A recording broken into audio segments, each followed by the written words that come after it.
இதழியல் மற்றும் செய்தி தொடர்பியல் துறை செய்திகளுக்காக நான் நிவேதிதா. ஒரு புதிய கல்வியாண்டு, புது லட்சியங்கள் மற்றும் ஒரு புதிய தொடக்கம். நமது துவாரகா தாஸ் கோவர்தன் தாஸ் வைஷ்ணவ கல்லூரி இந்த வருடம் முதலாம் ஆண்டு சேர்ந்த மாணவர்களை அன்புடன் வரவேற்றது.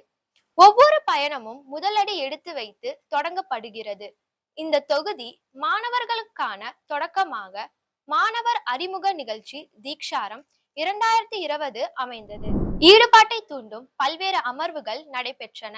அதில் மாணவர்களுக்கு வளாக வாழ்க்கையை பற்றி அறிமுகம் செய்தது மட்டுமல்லாது, அவர்கள் வருங்கால பயணத்திற்கு தேவைப்படும் அறநெறிகள், அனுபவங்கள் மற்றும் வாய்ப்புகள் பற்றியும் அவர்கள் அறிந்து கொண்டார்கள்.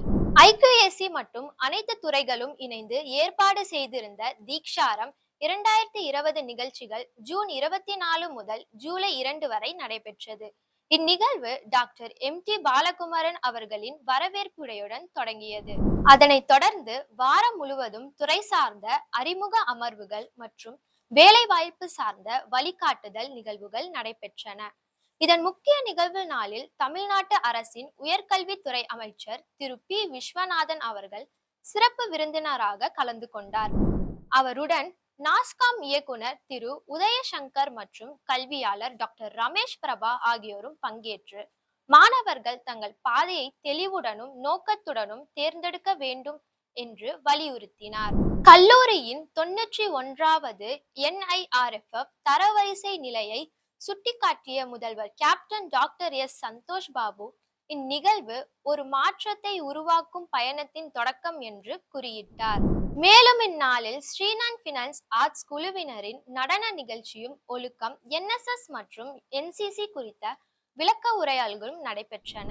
கல்லூரி அளவிலான போதுமான அறிமுக நிகழ்ச்சிகள் ஒரு புறம் நடந்து பெற்று கொண்டிருக்க, இதழியல் மற்றும் தகவல் தொடர்பு துறை தனது மாணவர்களை எதிர்கால தொழில்முறை உலகிற்கு தயார்படுத்தும் வகையில் ஒரு சிறப்பு வாராந்திர நிகழ்ச்சியை நடத்தியது. வகுப்பறைக்கு அப்பால் மாணவர்கள் வழிகாட்டுவதற்காக அழைக்கப்பட்ட சிறப்பு விரிவுரையாளர்களின் கருத்துக்களையும் மாணவர்கள் கேட்டு பயன்பெற்றனர்.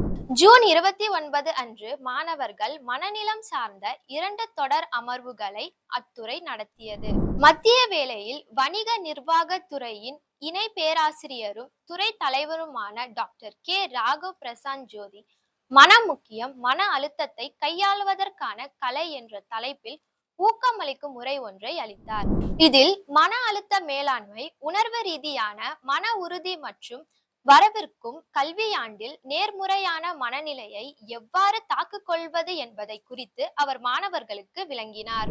அதனைத் தொடர்ந்து எழுத்தாளரும் நடிகருமான செல்வமுருகன் சிரித்து கொண்டே ஜெயிக்கலாம் என்ற தலைப்பில் உரையாற்றினார். கல்லூரி வாழ்க்கையில் ஏற்படும் எத்தகைய சவால்களையும் எதிர்கொள்ள தன்னம்பிக்கையும் நேர்மறை எண்ணமும் மற்றும் நகைச்சுவை உணர்வு ஆகியவை மாணவர்களுக்கு உதவும் என்பதை அவர் வெவ்வேறு கோணங்களில் வலியுறுத்தினார்.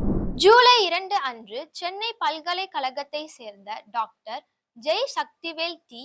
ஊடக மனநிலை, ஆர்வம், துணிச்சல் மற்றும் தொடர் கற்றல் என்ற தலைப்பில் சிறப்புரையாற்றினார். சிறந்த கேள்விகளை எழுப்புவது முதல் வகுப்பிற்கு அப்பால் தொடர்ந்து கற்றுக்கொள்வது, உறுதியாக இருப்பது வரை இதழியல் துறை அணுகும் விதத்தில் மாணவர்கள் எத்தகைய பண்புகளை கடைபிடிக்க வேண்டும் என்று அவர் ஊக்குவித்தார். JMC குடும்பத்தில் இணைந்த புதிய மாணவர்கள் குழுவை வரவேற்பதில் துறையின் பேராசிரியர்களுக்கு முக்கியமான பங்கிற்றனர். சமூக ஊடகங்கள் உட்பட அனைத்து தளங்களும் ஒரு பத்திரிகையாளராக மாணவர்கள் எவ்வாறு நடந்து கொள்ள வேண்டும் என்பதை குறித்து அமர்வு ஒன்று நடைபெற்றது. இதில் சொல்லப்பட்ட செய்தி எளிமையானது.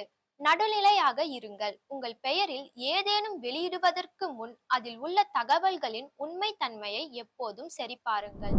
மற்றொரு அமர்வில் மாணவர்கள் தங்கள் அறிவை சரியான திசையில் பயன்படுத்துவதும், இத்துறையில் பயிலும் காலத்தில் தொடர்ந்து தங்கள் திறன்களை வளர்த்து கொள்ளவும் ஊக்குவிக்கப்பட்டனர். அதனைத் தொடர்ந்து JMCயின் செயல்முறையை சார்ந்த செயல்பாடுகள் குறித்து மாணவர்களுக்கு விளக்கப்பட்டது. மாணவர்கள் விரைவில் அங்கம் வகிக்கும் மாணவர் ஊடக தளங்களை அறிமுகப்படுத்தும் வகையிலான துறை சார்ந்த காணொளி ஒன்று திரையிடப்பட்டது.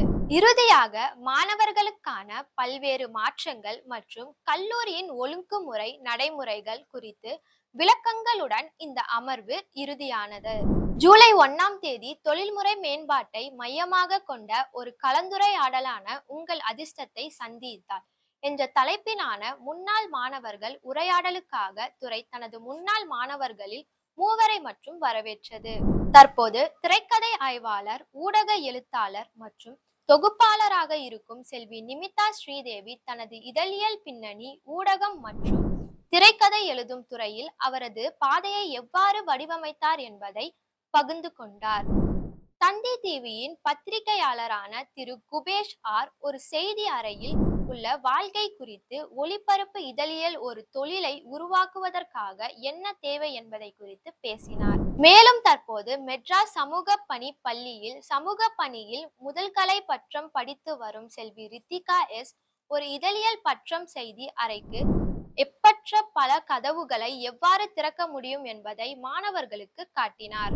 இந்த அமர்வு முதலாண்டு மாணவர்களுக்கு இந்த படிப்பு உண்மையில் அவர்களை எங்கு அழைத்து செல்ல முடியும் என்பதை குறித்து தெளிவான பார்வையை அளித்தது. 29 மற்றும் 30ஆம் தேதியில் புதிய மாணவ குழுவினர்கள் சூழலுக்கு ஏற்ப தங்களை எளிதாக பொருத்தி கொள்ள உதவும் வகையில் மூத்த மாணவர்கள் சில அரிய விளையாட்டுகளை நடத்தினர். திரைப்படங்களை கண்டுபிடிக்கும் சுற்றுகள், தமிழிசை சவால்கள் மற்றும் விரைவான கேள்வி பதில் விளையாட்டுகள் என பலவிதமான விளையாட்டுகள் இதில் இடம்பெற்றன.